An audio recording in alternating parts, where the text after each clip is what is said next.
friends, I'm Sarah. Welcome back to my channel, Sunset Bow Tarot. So today I wanted to do a quick video talking through some of the decks that I am intending to spend some quality time with in 2023. So these are decks that are either relatively new to my collection or in some cases have been in my collection for some time but have really been neglected, or I've never really gotten to the point where I've spent any kind of dedicated time working with them. And they really are all decks that deserve that kind of dedicated time and making sure that I read the guidebook thoroughly and making sure that I really get to know them and make them part of my practice.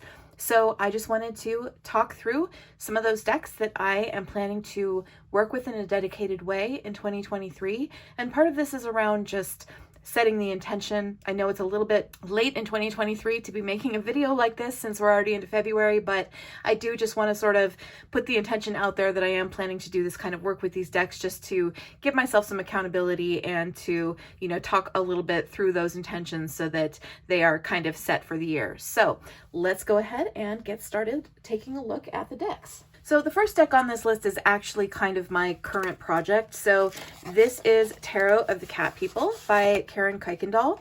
And this is a deck that I actually got a bit earlier, I think around fallish maybe last year is when I got the deck. It's definitely, sorry, those are the backs. It's definitely one that I was really kind of talked into by Julie from Peekaboo Rose because this deck is really a favorite of hers. And so I did get the deck, but for a while there, it was actually really difficult to get your hands on the guidebook for this deck.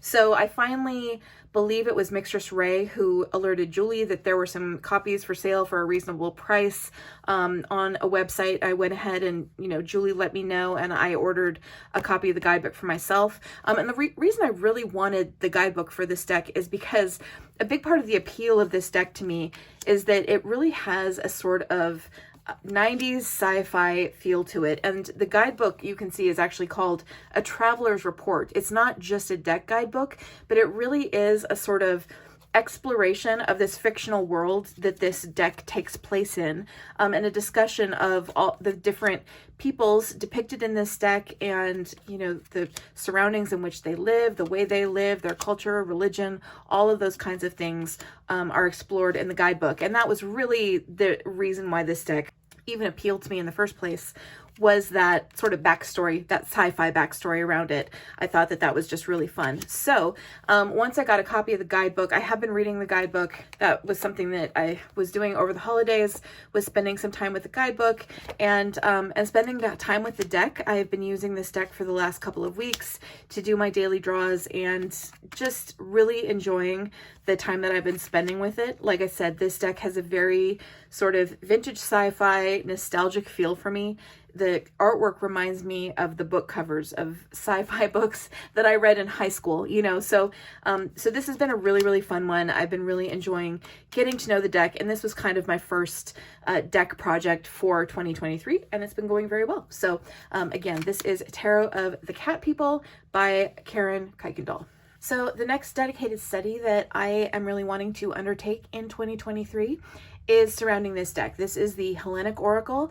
This is by our very own Thea of Garden Goddess Tarot, who is a fantastic tarot tuber. She created this deck and has it available for sale on makeplayingcards.com along with, I believe, an expansion pack, which I don't have yet. I am really looking forward to working with this deck. And I will put all of Thea's information in the description box down below so you can check out her channel and this deck if you haven't already. This is a deck that is entirely based around Greek mythology, it has been an interest of mine ever since I was a kid. It's something that I used to spend a lot of time reading about and knew a lot about. And just over the years, I haven't spent as much time learning about this topic. And so it's just something that I really wanted to reconnect with. And I felt like this deck was a great opportunity for me to do that.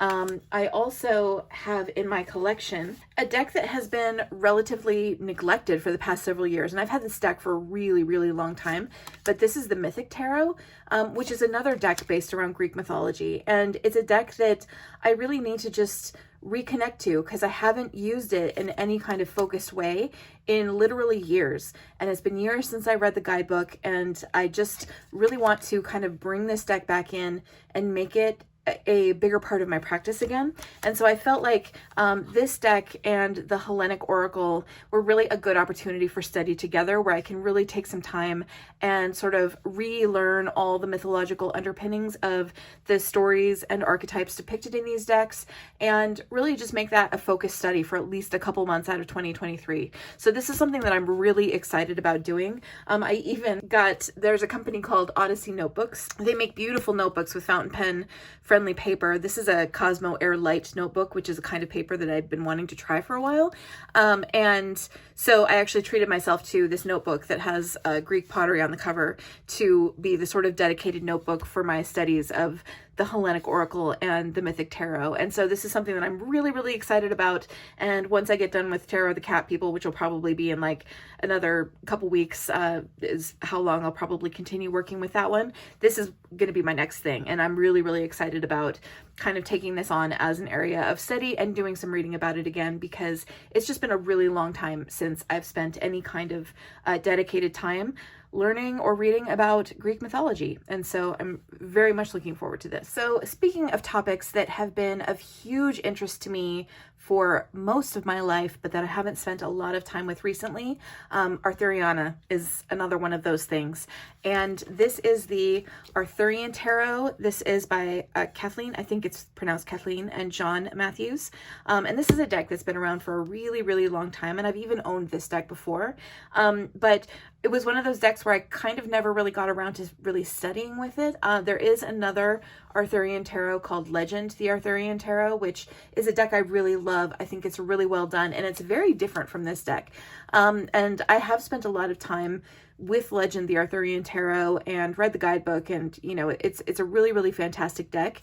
This one was just republished in a new edition and includes a guidebook that has not only the original deck guidebook, but also has the full HaloQuest tarot course of study that goes along with this deck, which used to only be available in a separate book. But in this new edition, that whole book plus the deck plus the original guidebook are all published together. And so I just kind of couldn't resist getting another copy of this for myself, and you know, saying that this would be the year that I spent some time working through this deck, and again reconnecting to my interest in Arthurian legend, because it is something that I have been interested in for my entire life. And this is a really, really beautiful deck, and like I said, I have owned it before, but I just never really took the dedicated time that it took to really get to know this deck. You know, there are aspects of it that are somewhat similar to Legend, the Arthurian Tarot, but there are other aspects of it that are very, very different.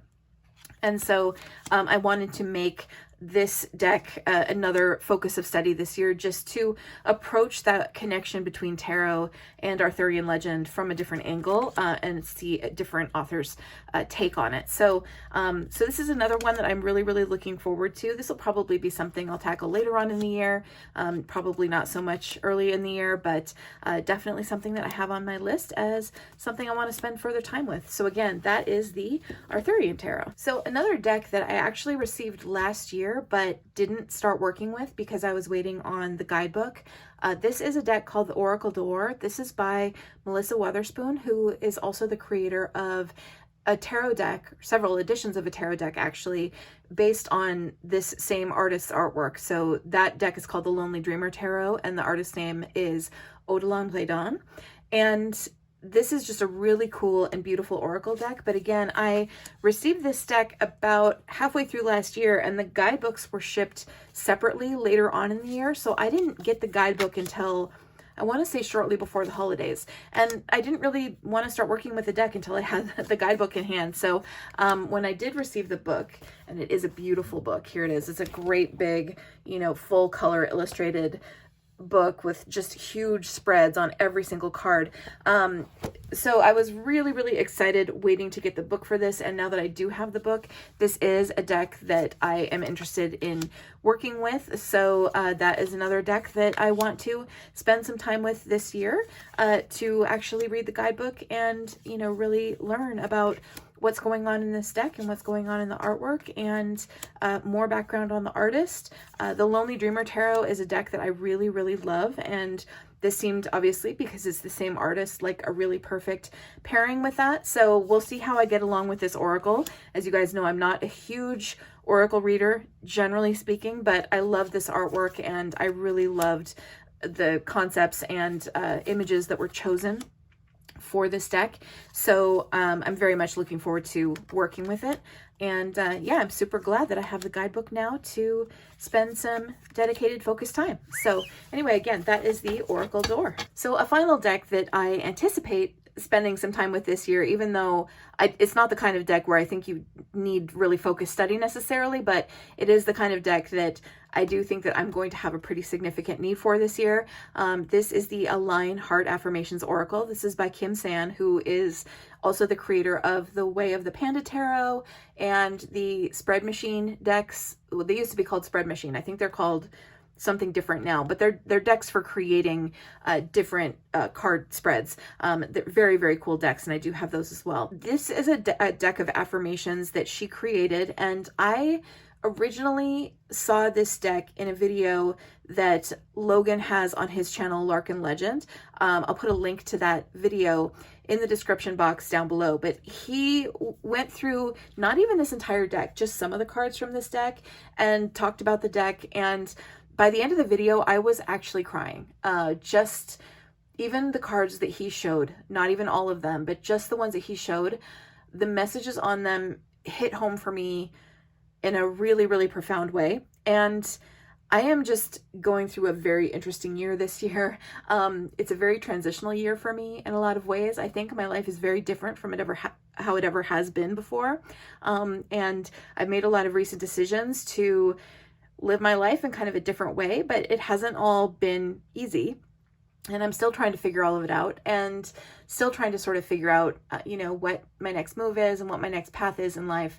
And just getting the kind of support that I have seen on the cards in this deck, it just really felt like something that I need in my life right now. I haven't even seen every card in this deck, and I haven't even opened the deck yet because I'm kind of waiting for the moment that I really, really need it. But this is a deck that I really do think will be a good source of support in the year that I'm having this year. And I do anticipate that this is going to be one that I will find a pretty strong connection with. Again, you know, just watching one video about this deck made me cry. So I think that's a pretty solid starting point for this deck finding its way into a very treasured place in my practice. So again, this is the Align Heart Affirmations Oracle by Kim San. And so again, these are the decks that I am planning to spend some more time with, or in some cases have already spent some more dedicated time with this year.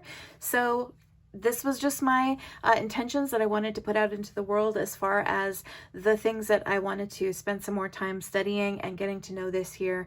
And I'm really looking forward to seeing how it goes working with all of these decks and making them a more consistent part of my practice. Thanks so much for hanging out with me while we took a look at all of these decks that I am planning to work with in 2023. And have a great one, everybody. Bye-bye.